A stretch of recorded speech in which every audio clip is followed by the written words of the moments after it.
Hello, कसे आहात सगळे? मजेत असाल आणि तब्येत ठणठणीत असेल अशी मी आशा करते. तर आत्ता मी शाळेतनं आलेली आहे. दुपारी व्हिडिओ शूट करते आहे. तर आल्यानंतर ना मला मेथी दिसली आलेली थोडी. मी मागच्या 1-2 व्हिडिओमध्ये दाखवलं होतं. 1-2 म्हणजे मागे गेले त्या व्हिडिओत की मेथीच्या दाण्यांना कोंब आणून मेथी लावली होती. तर लगेचच 2 दिवसात मेथीचे पानं वर आले आणि मला इतका आनंद झाला ना, खरंच खूप म्हणजे ना छोट्या गोष्टींचा आनंद काय असतो ना, आपण नाही व्यक्त करू शकत. खूप आनंद देऊन गेल्या मला ह्या गोष्टी आणि एक प्रयत्न सक्सेसफुल झाला. त्याच्यानंतर असं वाटायला लागलं की आता कोथिंबीर, पालक सगळंच घरी आणायचं, म्हणजे इझिली मिळेल ते आपल्याला. तर बघू, प्रयत्न तर आहेच. झालं तर मी नक्कीच ट्राय करेन. त्याच्यानंतर मला या ड्रेसबद्दल भरपूर जणांनी विचारलं होतं, तर आज घातलाच होता. तर सांगते की हा जो ड्रेस आहे तो मी ऑनलाईन घेतलेला नाही, शॉपमध्ये जाऊन घेतलेला आहे. म्हणजेच असं होम शॉपी आहे, एक लेडीज जळगावमध्ये, त्यांच्याकडनं घेतलेला आहे. 800 रुपयाला मिळालेला आहे. छान आहे, मस्त लुक येतो याच्यामुळे. अनारकली टाईप आहे आणि चिकनकारी कापड आहे त्याचं. आत्ता मी संध्याकाळी भेटते तुम्हाला. तर मुगाच्या डाळीची साली, मुगाची डाळ असते त्याची सालवाली जी डाळ असते ना, त्याची खिचडी खायची खूप छान लागते. जेव्हा तुम्ही फोडणीची खिचडी करतात ना, तेव्हा ह्या सालसकट जी डाळ असते ना ती घ्या. पौष्टिक पण असते आणि चवीला पण विदाऊट सालीची जे डाळ असते ना त्याच्यापेक्षा छान लागते. त्यामुळे ना ही डाळ वापरून बघा. मी एकदा खाल्ली आणि नंतर म्हटलं की तुमच्याबरोबर शेअर करू, नेक्स्ट टाईम बनवू तेव्हा. हेल्दी गोष्ट शेअर करायला मला नेहमी आवडते. तसाच हा नागलीचा पापड आहे, घरगुती मी बनवून घेतला मार्केटमधून आणण्यापेक्षा. त्याच्यामुळे पातळ बनले आहेत तर इझिली ते भाजले जातात, फ्राय करायची गरज नसते. उडदाच्या पापडापेक्षा नागली ही बेटर असते आपल्या शरीरासाठी. त्यामुळे मी आत्ता बरोबर सध्या तरी आम्ही नागलीचेच पापड खातो. नंतर दुसऱ्या दिवसाची ही क्लिप आहे. तर शाळेचं काम चाललं होतं. पहिल्यांदाच असं झालं की मी शाळेचं काम करत बसलेली आहे या ठिकाणी. तर आत्ता पर्याय नव्हता, इमर्जन्सी होती, म्हणून म्हटलं की चला काम करून घेऊया. त्याच्यानंतर आत्ता मी इथे रविवारी भेटते आहे तुम्हाला डायरेक्टली. मधले 2-3 दिवस गॅप गेला. इच्छा होती हे करायची, पण शेड्यूल इतकं पॅक झालेलं आहे.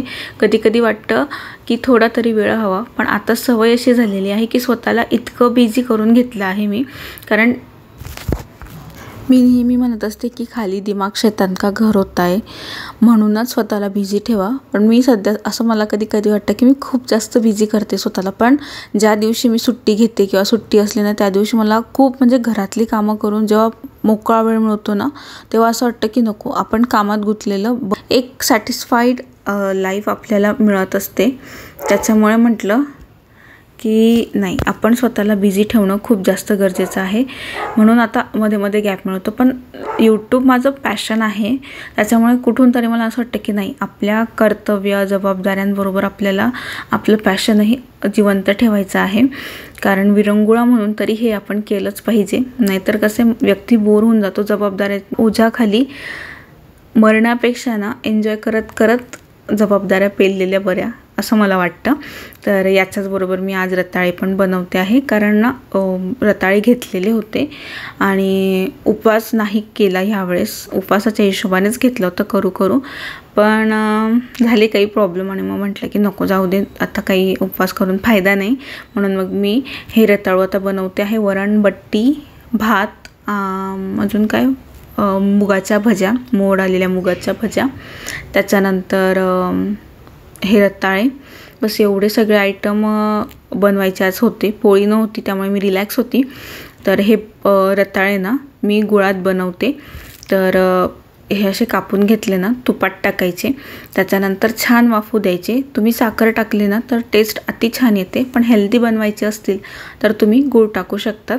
आता भरपूर जण असं म्हणतात की गूळ आणि साखर दोघं उसापासूनच बनतात, मग फरक काय? जर साखर अनहेल्दी आहे तर गूळ पण अनहेल्दीच आहे ना. तर सांगायचं असं की साखरेवर जास्त प्रोसेस झालेली असते, खूप साऱ्या प्रोसेस करून ती साखर तयार झालेली असते आणि आता साखरेतही खूप प्रकार यायला लागलेले आहेत. गुळाचं तसं नसतं. गुळाची प्रोसेस कमी झालेली असते आणि तो कुठेतरी सायंटिफिकली पण थोड्या प्रमाणात बॉडीसाठी ओके आहे. पण साखर तसं बघायला गेल्यानंतर अजिबात आपल्या बॉडीसाठी ओके नसते. म्हणून जर तुम्हाला गोड खावंसंच वाटत असेल तर थोडासा गूळ खा. पचनासाठी गूळ हा उत्तम असतो, जी की साखर नसते. म्हणून गुळाला प्राधान्य आधी दिलं जातं. त्याच्यानंतर आत्ता मला मेथीची भाजी करायची होती. म्हणजे मी मेथी लावली होती मंगळवार बुधवारच्या किंवा गुरुवारी लावली असेल मी मेथी, आणि बऱ्यापैकी ती आलेली होती. मग म्हटलं आता हिला जर मी पुढच्या रविवारपर्यंत ठेवली ना तर ती थोडी जास्त मोठी होईल आणि इकडे तिकडे जाईल. कारण ज्या पॉटमध्ये मी लावली ते छोटं आहे, म्हणून म्हटलं की चला आज वेळ आहे तर थोडी थोडी कापून घेऊन आहे, तर एरवी वेळ मिळत नाही म्हणून तिला अशी कापून घेते आहे.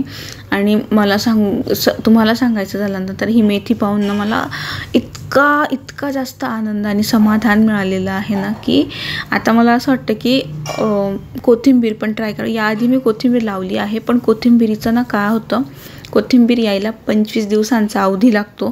25 दिवसानंतर छोटे छोटे पानं अशी येतात. पालकाचं मला माहिती नाही अजून, पण कोथिंबीरीचं मी ट्राय केलेलं आहे याच्या आधी. मग कोथिंबीरसाठी ना खूप पेशन्स ठेवायला लागतात, पण मेथीचं तसं नाही. मग म्हणून म्हटलं की चला आता हे मी फक्त याचे पानं कापते, कारण भरपूरदा असं मी ऐकलं आहे की फक्त पानं कापले आणि मुळा ॲज इट इज ठेवले ना तर पुन्हा त्याला पानं फुटतात. तर हा प्रयोग मी करून बघते आता. ॲज इट इज हे ठेवून देणार आहे आणि त्याला पाणी टाकणार आहे. बघू पानं आलं त्याला तर चांगलीच गोष्ट आहे, नाही आले तर पुन्हा जी प्रोसेस केली होती मेथी आणण्यासाठी कोंब वगैरे आणून मेथी दाण्यांना, तीच प्रोसेस मी करेल. आणि तुम्हीसुद्धा करून बघा, खूप छान. म्हणजे बाहेरची मेथी छानच असते आणि कशाला एवढं, म्हणजे जे आळशी लोक असतील ना की कशाला एवढी मेहनत करायची, 10 रुपये 20 रुपये जुडी तर मिळते. पण आता सुरुवातीला जसं श्रावण सुरू होईल ना तेव्हा मेथी खूप महाग येईल, 50 रुपये 60 रुपये जुडी. तेव्हा आपल्या घरी लावलेली मेथी ना थोडीशी का असो ना 2-3 घासाची भाजी घरातल्या प्रत्येक व्यक्तीला पण आली ना, कुटुंब जर तुमचं छोटं असेल तरी इनफ असते. त्याच्यामुळे एकदा ही मेथी नक्की लावून बघा, खूप मस्त आनंद आपल्याला मिळतो. तर बघा सगळे मी कापून झाले आणि आता ना याच्यात मी परत एकदा ट्राय करेल. त्याच्यानंतर ही मेथी मी पाण्यात ठेवली आणि मला वाटलं की खूप माती लागली आहे त्याला, पण माती नाही लागलेली होती. ते मेथीचे दाण्यांचे जे वरचे साल होते ते मातीतनं बाहेर आलेले होते. म्हणजे त्याला मुळा फुटल्या असतील ना, मुळा मोठं झाले असतील ना कोमांमधनं, तर मग ते साल बाहेर निघून गेलेलं असेल. तर हे तेच साल होतं. मला वाटलं मातीच आहे. त्याच्यानंतर एवढीशीच मेथी होती म्हणून म्हटलं काय करावं, तर एक बॉईल केलेला बटाटा होता. तर म्हटलं चला आपण मस्त मेथी बटाटा करावं, कारण मला निधीच्या वेळेस मेथी आणि बटाट्याचे ना डोहाळे लागलेले होते. तर म्हणून म्हटलं की चला मेथी बटाटे करू. एकीकडे ना मुगाच्या भज्या मी यांना करायला सांगितलं, कारण लेट झालेलं होतं. आज रविवारच एक रिलॅक्स असा मिळतो.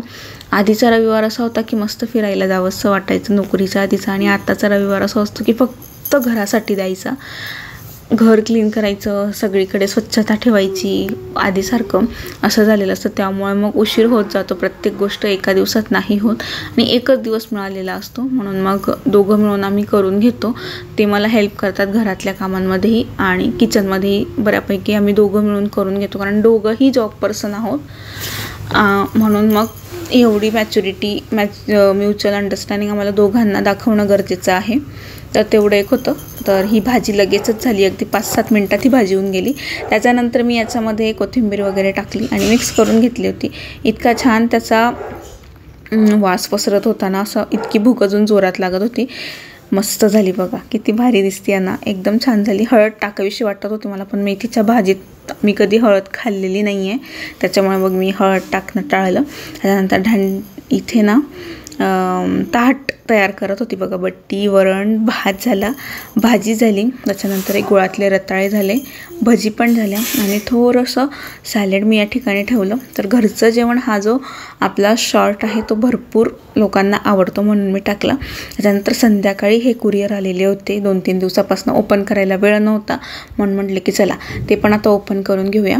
तर सगळ्यात आधी ह्या बॅग्स मागवलेल्या होत्या मी, ज्यूट बॅग, टिफिनसाठी पण आणि बाजारात वगैरे कमी सामान घ्यायला जायचं असेल, जसं की दुधाची पिशवी वगैरे, तेव्हा ही बॅग चांगली असते. आणि इको फ्रेंडली बॅग आहे, एकदम लाईट वेट आहे, क्वालिटी 1 नंबर आहे. आणि मला खरं तर टिफिनसाठी हवं होतं. तर बघा टिफिनसाठी एक आणि एक घरातल्यासाठी असं मी मागवलं. तर आधी टिफिनचे दाखवते. तर ही जी इकडची ग्रीन आहे ना, तर ती ग्रीन, त्याच्यावरनं हा जो चमचा आणि फोक म्हणजे काट्याचा चमचा ह्या 2 गोष्टी एकदम भारी आलेल्या आहेत म्हणून म्हटलं की नको, टिफिनसाठी एकदम परफेक्ट आहे. 245ला या बॅग आलेल्या आणि क्वालिटी खरंच छान आलेली आहे. आणि त्याच्यावरचं हे पण मस्त आहे डिझाईन. घरासाठी चांगली आहे, टिफिनसाठी पण चांगली आहे. म्हणजे ऑफिससाठी, आता मी शाळेत जाते, तुम्हाला ऑफिससाठी न्यायचं असेल स्वतःसाठी, किंवा आपण आपल्या हजबंड वगैरेला पण देऊ शकतो. मुलांसाठी पण ही बॅग एकदम चांगली आहे. तर मस्त. आणि दुसरी जी आहे तर याच्यावरनं कलामकारी डिझाईन, मला वाटतं ही कलामकारी, नॉट शुअर, असं वाटतं मला की कलामकारीच आहे. तर त्याची डिझाईन मला खूप जास्त आवडलेली होती म्हणून मी ह्या दोघं चॉईस केल्या आणि मागवल्या. तर याला झिपची पण एक मस्त अशी सोय त्यांनी दिलेली आहे. आणि झिपच्या त्या बाजूला ना एक कप्पा असतो, तिथून आपण बॉटल जर मोठी असेल ना तर बॉटलचं तोंड बाहेर करून बाकी झिप लॉक वगैरे करू शकतो. म्हणजे मोठी बॉटलसुद्धा याच्यात आरामात बसून जाते. तर यातला जर तुम्हाला घ्यायची असेल तर मी याची लिंक डिस्क्रिप्शन बॉक्समध्ये देते. जर मी लिंक द्यायचं विसरली तर तुम्ही कमेंट करा, कमेंटमध्ये तुम्हाला लिंक नक्की मिळून जाईल. आणि हो, याच्या आतमध्ये ना थोडंसं प्लास्टिकचं आहे, म्हणजे असं पाणी वगैरे पडलं तर बाकीचं बाहेरून ओलं वगैरे होणार नाही, कारण आतून पूर्ण प्लास्टिकने कवर आहे. आणि इको फ्रेंडली आहेत, विशेष म्हणाल तर प्लास्टिकच्या नाही आहेत, म्हणून मला जास्त आवडल्या. वॉशेबल पण आहेत, वॉश पण करू शकतात, इको फ्रेंडली आहे, प्लस अट्रॅक्टिव्ह आहे. म्हणजे हातात घेतल्यानंतर ना एक नंबर दिसतात त्या. त्याच्यानंतर आत्ता मी हे जे दुसरं पार्सल मागवलं होतं ते म्हणजे निधीचा ड्रेस मागवला आहे मी. हल्ली ना मिशोला लहान मुलींचे खूप छान छान कपडे मिळायला लागलेले आहेत, अगदी रिजनेबल रेटमध्ये. तर त्यातलाच एक मी मागवलं होतं, 2-3 मागवले, त्यातला पहिला आला होता. मग म्हटलं चला तुमच्याबरोबर शेअर करावं कसा आला आहे. तर मी डायरेक्टली तुमच्यासमोर ओपन करते आहे. मी ओपनही केलेलं नव्हतं कारण. तर फ्रॉक मागवलेला होता मी, नी लेंथपर्यंतचा फ्रॉक आहे हा. आणि मला ना याच्या स्लीव्ज खूप आवडल्या, नेटच्या स्लीव्ज आहेत आणि पुढे सिम्पल आहे, खूप जास्त सिम्पल आहे असं वाटलं मला बघून. फोटोमध्ये तर छान दिसत होता, पण मला त्याच्या स्लीव्ज बघून आवडल्या स्लीव्ज, पण असं वाटत होतं की निधीला मोठा होता की काय स्लीव्जमध्ये. चला म्हटलं की ट्राय करून बघूया. त्याच्यानंतर तिला घातलं आणि तिला एवढा प्रचंड आवडला. तिचा ती आनंद लपवायचा प्रयत्न करत होती. तिला म्हटलं की तू दाखव, तुला कसा वाटतो आहे. त्याच्यानंतर मॅडमने एकदम सुरुवात केली आणि बघा पफ स्लीव्ज आहेत, एकदम भारी दिसत आहेत. बलून स्लीव्ज किंवा पफ स्लीव्ज म्हणतात याला. तर मस्त दिसतं आहे हे, म्हणजे आपण सुद्धा घालू शकतो. तर फक्त त्या साईजमध्ये अजून अवेलेबल नाही आहे, पण दिसायला एकदम परफेक्ट दिसतो आहे हा. लाईट फंक्शनसाठी, कुठे बाहेर वगैरे जाण्यासाठी छान आहे, खूप हेवी नाही आहे आणि वजनाने पण हलका आहे. म्हणजे लहान मुलांच्या हिशोबाने खूप छान ड्रेस हा मला मिळालेला आहे. याची लिंक मी डिस्क्रिप्शन बॉक्समध्ये देईल. आत्ता ह्या ज्या बॅग होत्या त्या कुठे टांगावा माझा हा प्रश्न होता, म्हणून म्हटलं की चला किचनमध्ये हुक लावला आणि तिथे टांगून देऊया. तर एकच बॅग टांगली जाते. मग म्हटलं की ही बॅग नको, आपण जी डिझाईनची बॅग आहे ना ती टांगूया, म्हणजे किचनमध्ये अजून एक छान लुक येऊन जाईल डिझाईनचा. आणि जी टिफिनची आहे दुसरीकडे टांगेल. तर असं याच्याने डेकोरेशन पण छान झालेलं आहे. तर बस आजचा व्हिडिओ मी आता इथेच संपवते आहे. आशा करते तुम्हाला व्हिडिओ आवडला असेल. जर व्हिडिओ आवडला असेल तर व्हिडिओला लाईक करा, कमेंट करा, शेअर करा आणि चॅनलवर पहिल्यांदा असेल तर आठवणीने चॅनल सबस्क्राईब करा. Stay beautiful, stay healthy, energetic and fantastic always. Bye bye.